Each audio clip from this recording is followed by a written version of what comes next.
Tiroteio durante visita de candidato Tarcísio de Freitas à favela de São Paulo mata uma pessoa e fere duas. No Dia Nacional da Vacinação, o ministro Marcelo Queiroga pede que os pais levem os filhos para serem imunizados. Vendas de imóveis novos aumentam 14% nos 7 primeiros meses do ano. Correios vão leiloar mais de 40 mil itens que não foram entregues aos destinatários. Rússia faz novos ataques com drones kamikazes contra o centro da capital da Ucrânia. Trabalhadores da França marcam greve para amanhã em protesto contra o aumento do custo. Há pouco mais de um mês da Copa, Neymar começa a ser julgado na Espanha pela transferência mal explicada para o Barcelona. E Benzema ganha a Bola de Ouro como o melhor jogador do mundo deste ano. Agora, no Jornal das 22.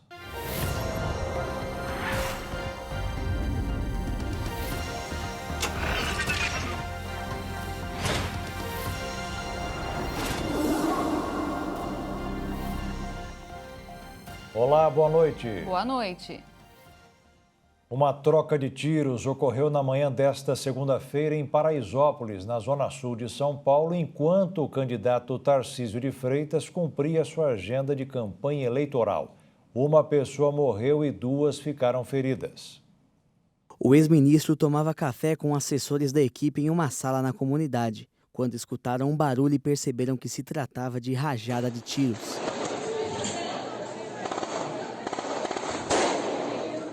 Seguranças da equipe de Tarcísio revidaram os disparos. De acordo com informações da Polícia Militar, uma pessoa morreu e duas foram baleadas. Momentos antes do ataque, membros da equipe de Tarcísio notaram uma movimentação estranha na região. O candidato pelo Partido Republicano estava cumprindo a agenda desde as 10h30 da manhã em Paraisópolis. Na parte da tarde, Tarcísio concedeu uma entrevista coletiva e comentou sobre o tiroteio. Para o candidato, a ação não foi um atentado contra a sua vida, mas sim uma intimidação por parte do crime organizado. Foi uma ação de intimidação, foi um recado: esse território aqui é nosso, você não entra aqui sem a nossa permissão. Isso é muito comum, então existe uma questão territorial. Não foi um atentado contra a minha vida, não foi um atentado político, não tinha cunho político partidário. Foi um ataque no sentido, se você intimida uma pessoa que está lá fazendo uma visita, isso é um ataque, ou não é? A Polícia Militar informou oficialmente que não houve atentado contra Tarcísio. O órgão trabalha em duas suspeitas para chegar ao motivo do ataque. A primeira é que os PMs faziam uma ronda em ruas próximas de onde Tarcísio e sua comitiva passariam, e ao encontrarem com criminosos armados em motocicletas, deram início à troca de tiros. A segunda hipótese é que o staff de Tarcísio chegou ao local à paisana, antes mesmo do candidato. Nesse momento, teria encontrado com os olheiros armados em motos que iniciaram o tiroteio. No Dia Nacional da Vacinação, o Ministério da Saúde reforçou a importância da imunização. Até agora, a campanha contra a pólio atingiu apenas 65% do público-alvo. Desde 2017, o Brasil não atinge a meta de vacinar pelo menos 95% das crianças contra a pólio. Em 2021, a cobertura vacinal entre as crianças de até 1 ano ficou em 69,9%. Na campanha deste ano, 7.600.000 crianças foram vacinadas. O público-alvo é maior que 11 milhões. Ou seja, apenas 65,6% das crianças tomaram a vacina contra a pólio. A região das Américas está livre da doença desde 1994, mas com a baixa vacinação, o fantasma da poliomielite volta a assustar. Em parte, se deve ao fato das pessoas não se lembrarem do que representa a doença como a poliomielite. Os pais jovens de hoje não sabem o impacto que tem a poliomielite.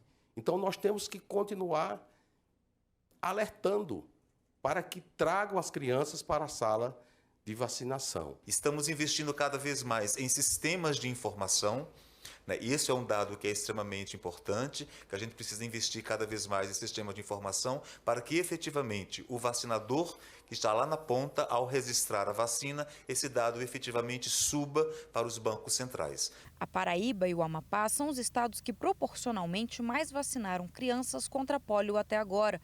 Na Paraíba, a meta de 95% já foi batida. E o Amapá é destaque porque estava entre os estados que menos vacinaram. Mas há alguns dias o ritmo acelerou e a meta já está quase batida. A vacinação contra febre amarela, meningite e BCG também está abaixo da meta. O ministro destacou que o governo tem feito busca ativa das famílias e campanhas para incentivar a vacinação. Cerca de 200 milhões de reais investidos só em campanha de vacinação. Então, há campanha de vacinação. Agora, nós temos que ser criativos. Por exemplo, os grandes veículos de comunicação, eles não chegam nas pequenas cidades. Então, a gente tem que chegar lá através de quê? Do rádio. Não é? Tem que buscar outras formas de chegar lá. Não é só com campanha publicitária, não. A gente muda indicador de saúde pública, não é com publicidade, é com política pública eficiente, pessoal. Nesta segunda-feira, o ministro da Saúde, Marcelo Queiroga, também destacou a importância de manter a imunização contra a Covid-19. Atualmente, há vacinas disponíveis para toda a população acima de 3 anos. No total, são 38 mil salas de vacina no país. O Programa Nacional de Imunizações dispõe de 17 vacinas para crianças, 7 para adolescentes, 5 para adultos e idosos e 3 para gestantes. E além da polio, toda a campanha de vacinação é essencial para a saúde de todos, né, Beatriz? Porque olha só esse dado, a cada 2 dias no Brasil, uma criança com menos de 5 anos morre de Covid-19.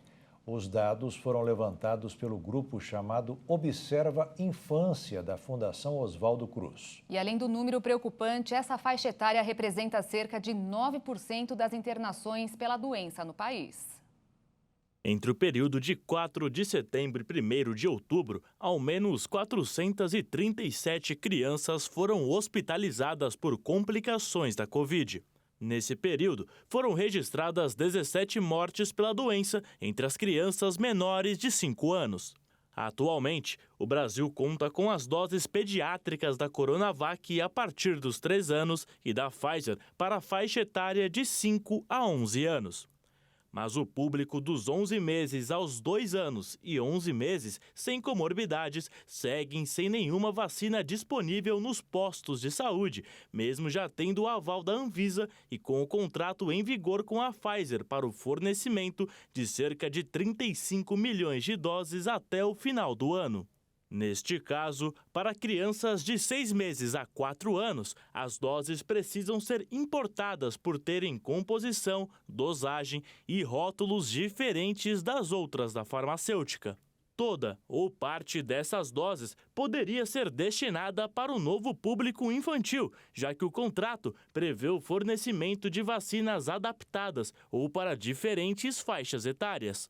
E uma vacina contra o câncer que usa a tecnologia do imunizante da Covid-19 poderá ficar pronta em no máximo 8 anos. Sem contar que a descoberta abrirá caminho para tratar outras doenças, como o HIV e a Zika. Os testes estão a pleno vapor.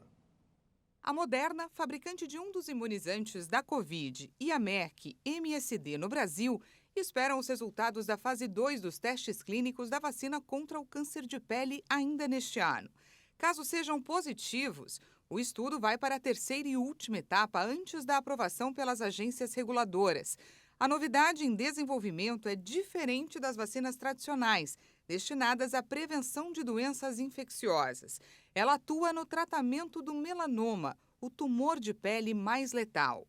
Para ativar o sistema imunológico contra as células cancerígenas, a vacina utiliza a tecnologia de RNA mensageiro, que ganhou impulso a partir dos investimentos para combater a pandemia da Covid-19. Com os estudos inéditos que levaram a vacinas da Pfizer e da Moderna para o coronavírus, a tecnologia se mostrou altamente eficaz em despertar a proteção do organismo e abriu uma nova porta na ciência para evitar e tratar doenças. A tecnologia é uma esperança não apenas de aplicações em desenvolvimento para tratar o câncer, como também para vacinas que protegem contra o HIV, a Zika e outras doenças que têm imunizantes de RNA mensageiro atualmente em fase de testes. Quase todos os municípios de Mato Grosso do Sul sofrem com a falta de medicamentos. 94% dos municípios de Mato Grosso do Sul há meses continuam com a falta de medicamentos. A escassez é tanta que é sentida não só na rede pública, mas como também na rede privada. A gente está tendo muita falta de algumas apresentações, né, nas distribuidoras que abastecem o estado, principalmente de alguns xaropes, algumas suspensões, né, e alguma falta de matéria-prima também. No caso dos antibióticos, né, o que a gente sugere é que o paciente retorne ao médico, né, e solicite a substituição desse princípio ativo, devido à falta no mercado mesmo. Com as mudanças climáticas, a procura por remédios para doenças respiratórias se tornou frequente. Mas o que preocupa é a falta de medicamento para o tratamento da doença de Parkinson. É uma única indústria que produz e ela não tem esse ativo. Então, a gente tem percebido que as pessoas estão deixando o tratamento, né, por falta do medicamento mesmo na prateleira. Então, infelizmente, é uma busca mesmo. Quem tiver condições de procurar nos bairros, quem tiver algum parente que more fora da nossa região, que possa comprar esse medicamento e encaminhar, infelizmente, é uma falta nacional. E a gente vai ter que lidar com esses problemas. É um princípio ativo que a manipulação não tem, então também é uma porta que se fecha para que a população consiga dar continuidade. O remédio manipulado está sendo uma ótima alternativa para driblar a falta de medicação. 85% de tudo aquilo que é colocado em receita pelo prescritor, com a diferença que ela vem com o nome do princípio ativo, né? O medicamento encontrado em farmácias artesanais e drogarias tem a mesma composição química e eficácia no resultado. A diferença é o método de produção. A diferença é mais na maneira como eles são produzidos. A matéria-prima, muitas vezes, vem do mesmo fornecedor até, de importação. Mas, na farmácia magistral de manipulação, a gente faz conforme uma dose personalizada, quantidade que o médico quiser, né, colocar ali na prescrição. Então, a gente pode evitar desperdícios e ter ali um medicamento personalizado com a dose determinada para aquele paciente especificamente. Aqui onde estamos é o laboratório que faz a manipulação. Nesse momento, a equipe está fazendo a pesagem para não errar as medidas e depois colocam o medicamento no pote. Nós tivemos um aumento significativo nesses tempos em algumas classes de medicamentos, principalmente os antibióticos, anti-inflamatórios, analgésicos. Alguns que estiveram em falta na indústria, a gente tem tido um aumento na procura por eles, por consequência dessa falta, e a gente tem conseguido atender, sim. E veja a seguir, vendas de imóveis novos aumentam 14% nos 7 primeiros meses do ano. E ainda, Correios vão leiloar mais de 40 mil itens que não foram entregues aos destinatários.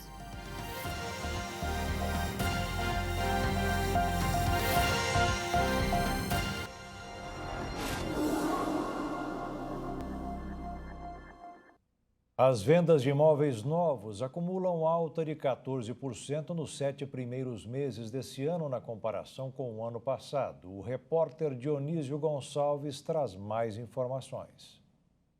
O resultado é por conta do crescimento expressivo de vendas nos segmentos de médio e alto padrão, com 26.522 imóveis vendidos até julho, o que representa uma alta de 91,5% no setor. No mesmo período, o Casa Verde Amarela, CVA, antigo Minha Casa Minha Vida, cresceu 1,2%, com um total de 69.201 moradias vendidas. Os dados são da Abrainc, Associação Brasileira de Incorporadoras Imobiliárias, em estudo com parceria da FIP. Apesar das seguidas altas dos juros básicos da economia Selic, a oferta de crédito imobiliário ainda está em expansão, o que favorece o resultado positivo na comercialização de imóveis novos. Ainda segundo a Abrainc, para os próximos meses, essa tendência de crescimento deve se manter por conta do grande número de lançamentos realizados nos últimos 2 anos. Dionísio Gonçalves, de São Paulo.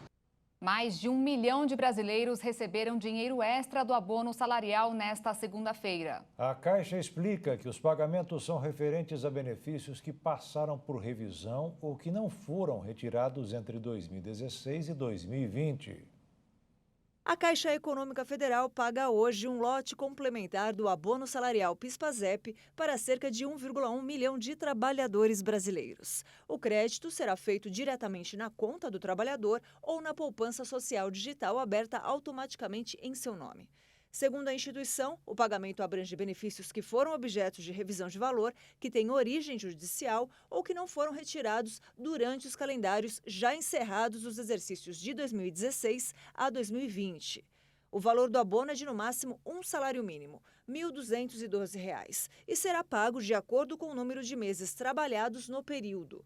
Caso não seja possível a abertura da conta digital, o saque poderá ser feito com o cartão do cidadão e senha nos terminais de autoatendimento, unidades lotéricas, Caixa Aqui ou agências.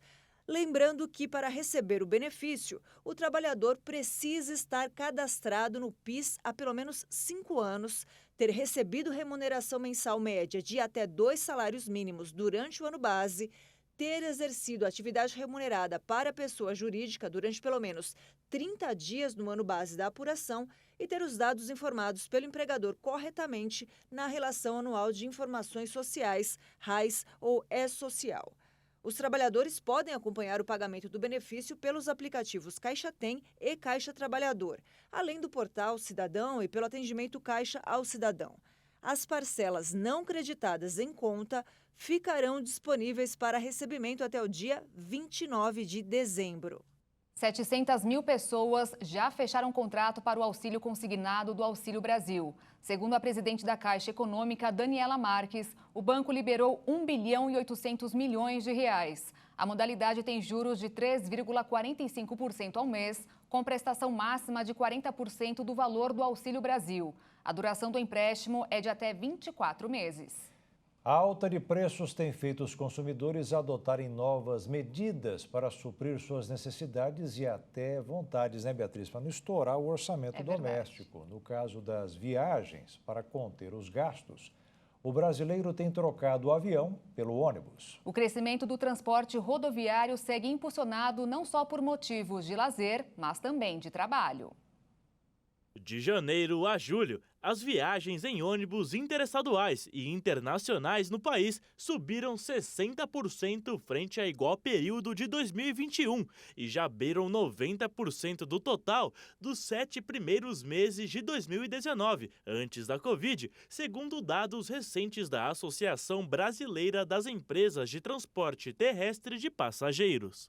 As linhas de maior alta estão concentradas entre grandes capitais como São Paulo, Belo Horizonte, Rio, Belo Horizonte, São Paulo, Brasília, Rio, Brasília e Rio, São Paulo, sendo esta a linha mais cara a se feita de avião. Em 7 meses, as passagens aéreas subiram 36,4% e ponte aérea pode custar quase R$ 3.000. Segundo uma pesquisa da Abrat feita em setembro pelas redes sociais, 8 em cada 10 pessoas disseram ter trocado o avião pelo ônibus ao menos uma vez em 12 meses.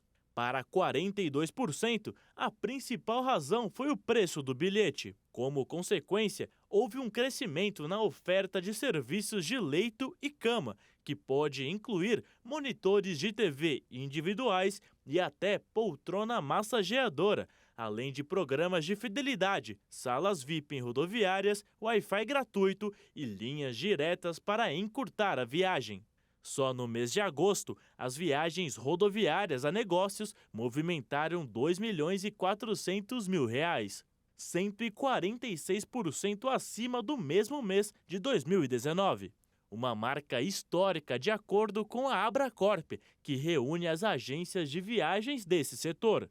Uma plataforma de vendas online comercializou 84% mais bilhetes de janeiro a setembro, em comparação a igual período de 2021, batendo em 13% esses meses de 2019.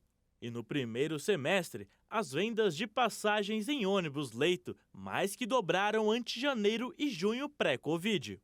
Na rota Rio-São Paulo, líder em buscas, a demanda saltou 50% em 12 meses. Já a rodoviária do Rio bateu em 74% o movimento de janeiro a setembro de 2021 e já alcançou 87,5% do total registrado no mesmo período de 2019. Um cenário nacional que mostra o otimismo do setor para os próximos meses. Depois de 2 meses em alta, o indicador do Banco Central que mede a atividade econômica caiu. O IBC-BR, que é uma prévia do PIB do IBGE, fechou agosto em baixa de 1,13%. No acumulado de 12 meses, que é o que conta no resultado final, a alta está acumulada em 2,08%. O Banco Central prevê que até dezembro a economia cresça 2,7%. Os Correios vão leiloar mais de 41 mil itens no dia 24, classificados como refúgio, que é o termo usado para os objetos que não foram entregues aos destinatários, mesmo depois de várias tentativas, e nem foram recuperados pelos remetentes. A repórter Maria Clara Leite tem os detalhes. No leilão dos Correios, há itens das mais diversas categorias divididos em 10 lotes, com lances iniciais que variam entre R$ 1.600 e R$ 34 mil. O primeiro lote é de vestuário, seguido pelo de casa e utensílios do lar, bijuterias, material de escritório e o quinto, equipamentos. É nesse lote que tem até drones. E aí segue com o lote cultura, celulares e acessórios, artigos infantis, microinformática e, por fim, o lote de peças para veículos. Para acessar o edital com todas as informações do leilão, basta entrar no site licitações-e.com.br. E aí é preciso inserir na caixa de texto, que fica nessa coluna localizada do lado direito da tela, o número 961250. Eu vou repetir, 961250. E aí aparecem todos os dados do leilão. Para participar do pregão, é preciso também se cadastrar nessa mesma plataforma. E olha só, será possível visitar as amostras dos lotes, ver tudo aí de pertinho na sede dos Correios em São Paulo, nesta quinta e sexta-feira, das 9 da manhã até as 4 da tarde. Mas para isso é preciso fazer um agendamento pelo telefone que eu vou passar agora. DDD 11, número 4313 8085. DDD 11, número 4313 8085. Devido às inúmeras fraudes no setor de combustíveis, os caixas da União, estados e municípios perderam cerca de 26 bilhões de reais entre os anos de 2019 e 2020. Segundo a Fundação Getúlio Vargas e o Instituto Combustível Legal, as principais ilegalidades foram as vendas sem nota fiscal, empresas de fachada, desvios de finalidade na importação e exportação de combustíveis e adulteração de anil e solventes.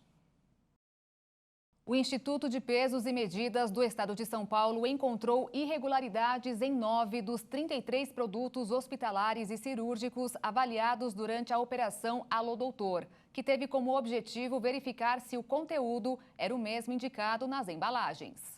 Representantes das empresas fiscalizadas foram previamente convidados a presenciar a análise de itens como lençóis hospitalares descartáveis, água oxigenada, algodão, máscara cirúrgica, atadura, esparadrapo, gel antisséptico, compressa de gaze e álcool em gel, luva de vinil, toalhas de papel, dentre outros encontrados em pontos de vendas especializados.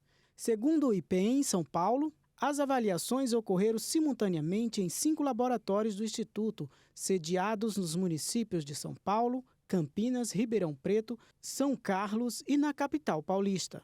O único no qual foram observadas irregularidades foi o laboratório de São Paulo. Os fabricantes e estabelecimentos autuados por irregularidades nos produtos têm 10 dias úteis para apresentar a defesa, junto ao IPEM. De acordo com a lei federal, as multas podem chegar a R$ 1,5 milhão de reais. Começando mais uma semana no mercado financeiro, enquanto investidores repercutiam o debate do segundo turno presidencial no Brasil e em meio à pausa no movimento global de fuga para a segurança da moeda norte-americana, que encerrou a segunda-feira em queda de 0,38%, cotado em R$ 5,30 na venda. Já a Bolsa de Valores fechou em alta de 1,38% aos 113.623 pontos. O turismo de negócios cresceu quase 5 vezes mais no Rio de Janeiro este ano. Segundo uma pesquisa, o segmento gerou mais de 217 milhões de dólares para os cofres do estado. O turismo de negócios no Rio de Janeiro cresceu 490% neste ano, em comparação com 2021, segundo os dados da Fundação Rio Convention Bureau. A recuperação do setor no estado fluminense é influenciada pela recuperação econômica após a pandemia de Covid-19.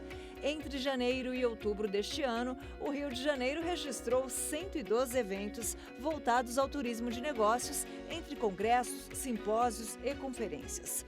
No total, 40% relacionados à área de saúde. Dados apontam que o segmento gerou mais de R$1 bilhão para os cofres do estado em 2022.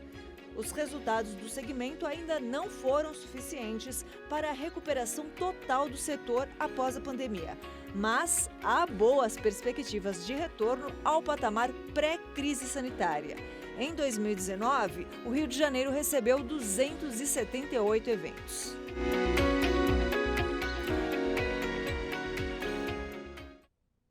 E a seguir, Rússia faz novos ataques com drones kamikazes contra o centro da capital da Ucrânia. E veja também, os trabalhadores na França marcam greve para amanhã em protesto contra o aumento do custo.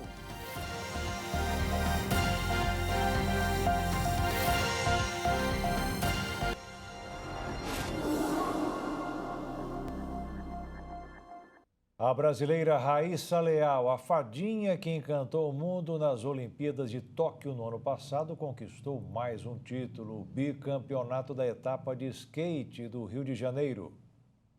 A maranhense de apenas 14 anos deu um show na pista e terminou a etapa com a pontuação final de 20,54 pontos. Em sua performance, Raíssa explorou o maior corrimão do circuito e fez manobras impressionantes. Sua melhor manobra aconteceu na quarta bateria, quando cravou um movimento que lhe rendeu nota 7. O segundo lugar foi também da brasileira Pamela Rosa, que brilhou no circuito e conquistou 18,82 pontos. A terceira colocação ficou com a australiana Charlotte Colville, com 16,84 pontos. Após a vitória, Raíssa Leal parabenizou todas as meninas e afirmou estar muito feliz em ver o nível do skate feminino aumentar e ser referência no esporte, motivo que aumenta ainda mais a importância de apresentar boas manobras. Agora, o foco da fadinha passa a ser a final da Liga Mundial de Skate, nos dias 5 e 6 de novembro, que será disputado também no Rio de Janeiro. Raíssa espera contar com a energia e a força da torcida para conquistar mais um título e colocar novamente o Brasil no topo do skate mundial.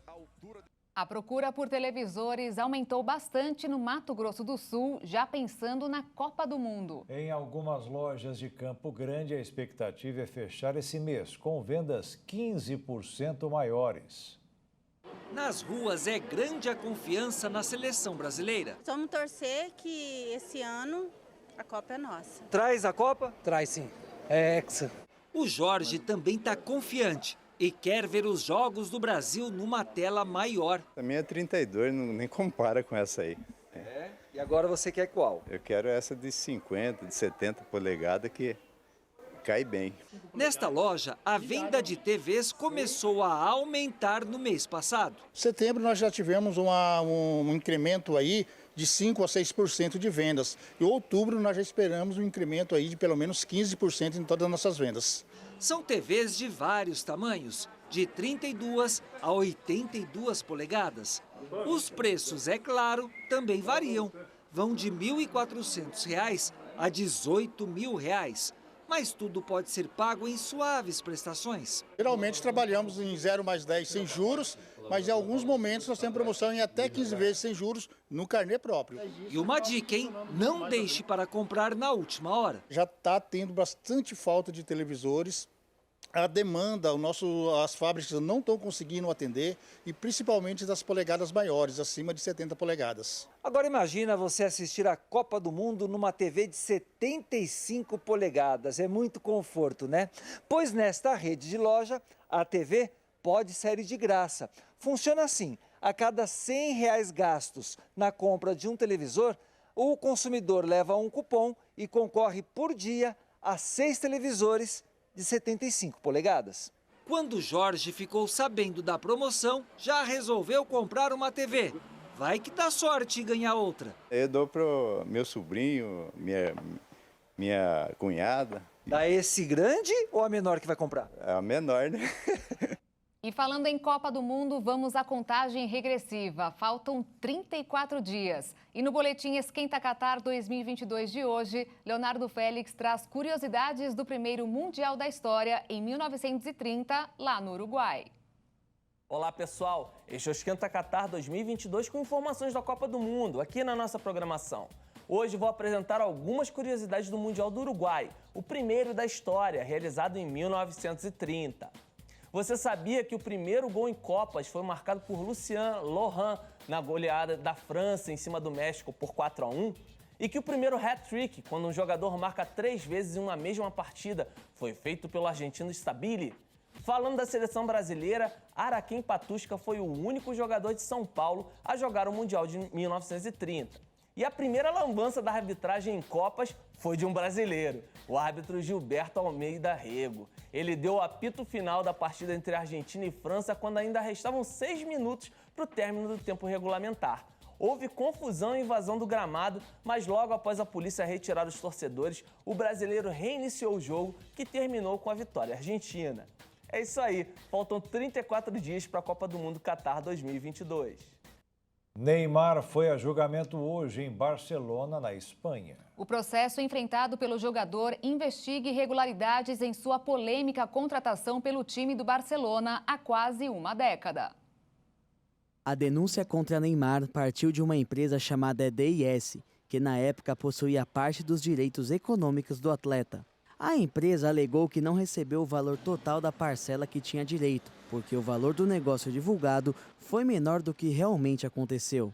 Além de Neymar, seus pais, representantes dos dois clubes e os ex-presidentes do Barcelona, Maria Bartomeu e Russell, também o ex-presidente do Santos, Odílio Rodrigues, estão sendo indiciados no processo. A possível fraude aconteceu após uma auditoria da Justiça Espanhola calcular que a operação custou pelo menos 83 milhões de euros, cerca de 431 milhões de reais. Números muito superiores aos 57 milhões de euros divulgados pelo Barcelona na época. Para a DIS, o Barcelona, o Neymar e o Santos se aliaram para ocultar o valor real da operação por meio de outros contratos dos quais eles ficaram de fora. Por se considerar duplamente prejudicado, tanto por não ter recebido sua parte da transferência real, quanto pelo contrato de exclusividade assinado por Neymar e o Barcelona, que impediu outros clubes de disputar a contratação do atacante, o fundo DIS pede a restituição dos 35 milhões de euros que calcula ter perdido durante todo esse tempo. Já os promotores espanhóis estão pedindo uma pena de prisão de 2 anos e uma multa de 10 milhões de euros para Neymar. Eles também estão buscando uma pena de 5 anos de prisão para o ex-presidente do Barcelona, Sandro Russell, e uma multa de 8 milhões e 400 mil euros para o clube catalão. Os advogados de Neymar disseram que o jogador não cometeu nenhum crime, já que os 40 milhões de euros corresponderam a um bônus de contratação legal e habitual no mercado do futebol. E uma atualização feita agora há pouco, o Neymar voltará ao tribunal para prestar depoimento amanhã. A audiência foi antecipada por conta da agenda de jogos do PSG. Além do camisa 10, devem depor todos os réus e até dirigentes de outros clubes, como o presidente do Real Madrid, Florentino Pérez.